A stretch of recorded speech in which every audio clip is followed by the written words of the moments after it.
Yo, welcome back to another mock draft. My first in some time, and really the first one I wouldn't consider too early. For now, I've ran another tankathon simulation. The order's really still just too up in the air, so I've left it up to the chances. I'll have more mocks, of course, leading up to the draft, but I'm also starting on the Heat Check series really soon, which I'm excited about. So without further ado, my first official mock for 2025. We'll start with an easy pick, Duke forward Cooper Flagg to the Brooklyn Nets with the number 1 pick. I especially liked this tankathon sim with the Brooklyn Nets vaulting 5 spots to number 1, considering I think with recent and future moves that the team will probably bolster its odds at the top pick pretty soon. And if they do eventually nab it, you have a no-brainer pick in a 6'9" two-way forward in Flagg. He was already the most promising prospect at just 17 coming into the season, oozing feel for the game, two-way potential, and now his stats are starting to come around too. With each game, which recently has yielded over 20 points, 7.4 rebounds, 4 assists, and 3 stocks per game, you can see his stardom sort of materializing, and whether that's as a top scoring option in the NBA down the line or not, it doesn't matter. He's gonna be a winning basketball player, and it's written all over his game. Here at number 2, the Washington Wizards get what I would consider to be another tier 1 player, and one that could really propel the team's rebuild, which I think is going well so far despite their record saying otherwise. At 6'6", Harper has been stellar, trying his best to vie for number 1 overall with over 21 points, 5 rebounds, and 4 assists while shooting 52% overall. So far, the Wizards have added players like Bilal Coulibaly, Alex Sarr, Bub Carrington, all guys I really like early in a rebuild, but they've yet to add real offensive fuel to the fire, and I think they get that here in Harper, who I think is pretty Cade Cunningham adjacent in terms of his on and kind of off-ball ability too. I think the Washington front office would be ecstatic coming away with Harper here. At 3, we have another match made in heaven with the Utah Jazz coming away with Illinois guard Kasparas Jakučionis. To this point, the Jazz's quote rebuild has been an odd one. They failed to even draft in the top 8 so far, each year taking some projecty gambles in Taylor Hendricks, Keontae George, Cody Williams, Isaiah Collier, and more. In getting Jakučionis at number 3, they finally get a blue chip guy who can lead the offense and develop into the team's point guard of the future. He's been able to score the ball, shoot 40% from beyond the arc, dish over 5 assists, grab over 5 rebounds, and even nab 1 steal per game so far. In considering who he's playing for and against, he's been one of the most impressive players in the country. He's not the most athletic prospect, a knock on him for many, but with the surge of skill-driven players in recent years, that's not something I'm necessarily worried about.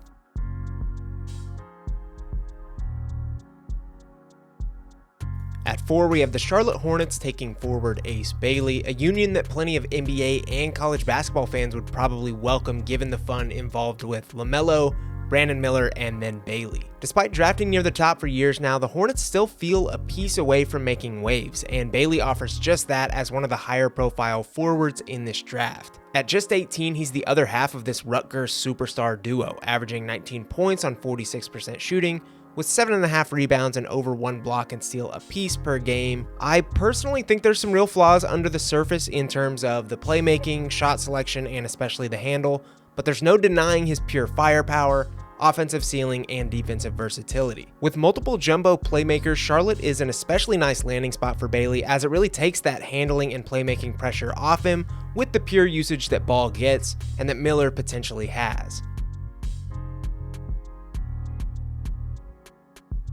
Texas shooting guard Trey Johnson is off the board at number 5 to the New Orleans Pelicans, probably a player I feel a little higher on relative to the consensus at this point. His scoring numbers of 19 points on 48% shooting are already elite, not even factoring in the fact he's an 18-year-old true freshman leading SEC Texas in scoring. There's reservations about his impact elsewhere, none of which I'm really worried about given the other stats aren't that bad, and I think he has real potential to be a go-to scorer in the NBA. In regards to the Pelicans, they're a bit of an awkward situation. It feels like they're teetering on the brink of exiting their current era in favor of a mini or even full-scale rebuild. I think Johnson both fits well with this current core as a supercharged version of a few shooting guards that they already have, but would work well as a developmental draftee too, in terms of a guy they could really mold to score the rock down the road. He could play as an off-ball scorer alongside Zion, Ingram, Murray, and more, and could eventually develop his own on-ball game.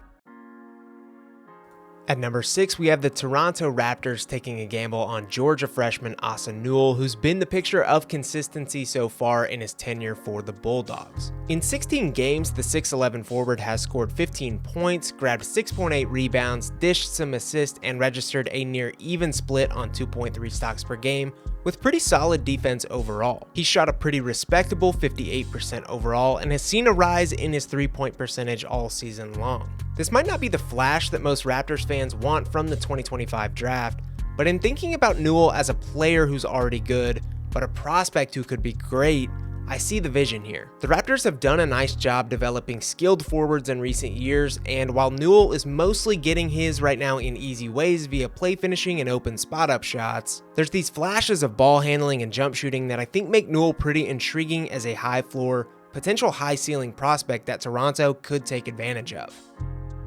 At 7, we have what I consider to be the single hardest team to draft for in the Portland Trail Blazers, and I've taken hybrid VJ Edgecombe of Baylor. This is certainly an interesting add to Portland, who honestly has yet to cleanly draft in its rebuild. While all young and improving prospects like Shaedon Sharpe, Scoot Henderson, and Donovan Clingan all have pretty glaring issues, so I'm not necessarily worried about drafting for fit at this point in the team's rebuild. But Edgecombe does add an interesting dynamic to this team in terms of his pure defensive ability. His 3.6 stocks per game for the Bears are sure to carry over to the NBA in some capacity, and there's likely hope from NBA decision makers that the pure athleticism drives him to overall positive impact early. With Portland specifically, he could fill in the gaps between the backcourt and forwards, honing his offensive skills and potentially becoming a more dynamic scorer and playmaker down the line. At this point, gambling on another high-ceiling player might just be the best move for the Trailblazers.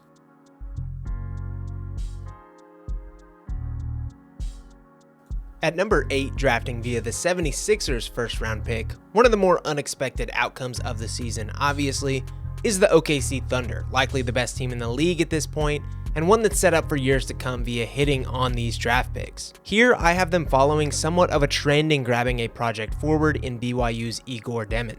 Now, this is a little bit rich for Demin as he's really cooled off following his white-hot start to the season. I understand that. The splits are way down, and he's had some real trouble stringing together good performances after his early injury, but he's still shown to be one of the better passers in this class at 6'9", and does have a ton of potential as a point forward still. Similar to picks in Ousmane Dieng and Nikola Topic just last season, I think OKC gambles on who could be the best ball player, not necessarily who is right now, and stashes away another developmental project if they get the chance. There's no guarantee Demin ever becomes playable at the NBA level, but if certain things fall his way as he improves, he could be very legit.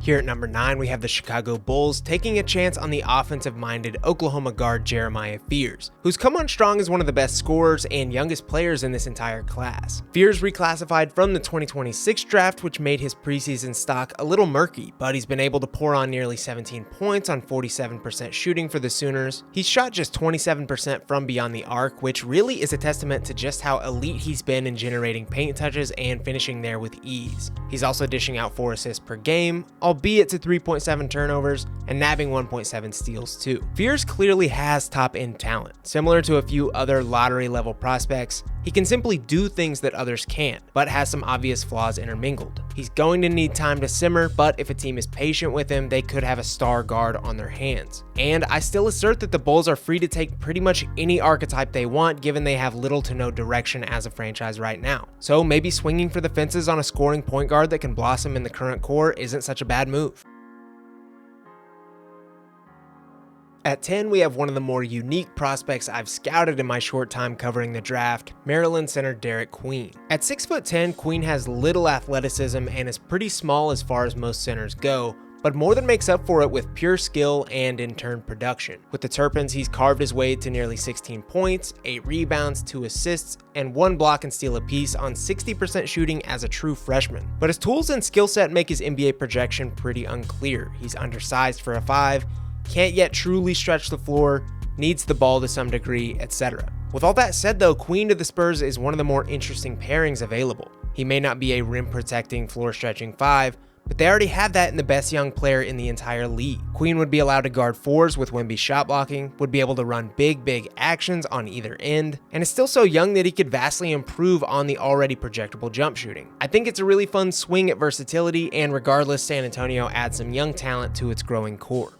Our first pick outside the top 10 is Duke center Kaman Malawach, who takes his talents to the Bay and the Golden State Warriors. Malawach is amidst what I believe to be a really underrated season. He's scoring nearly 9 points on a whopping 79% shooting overall. Of course, mostly just finishing plays, but still doing so at an unprecedented rate for a true freshman. He's a good rebounder, isn't necessarily a one-of-one shot blocker, but still really good in that area with room to improve, and even projects to maybe have some potential three-point shooting down the line.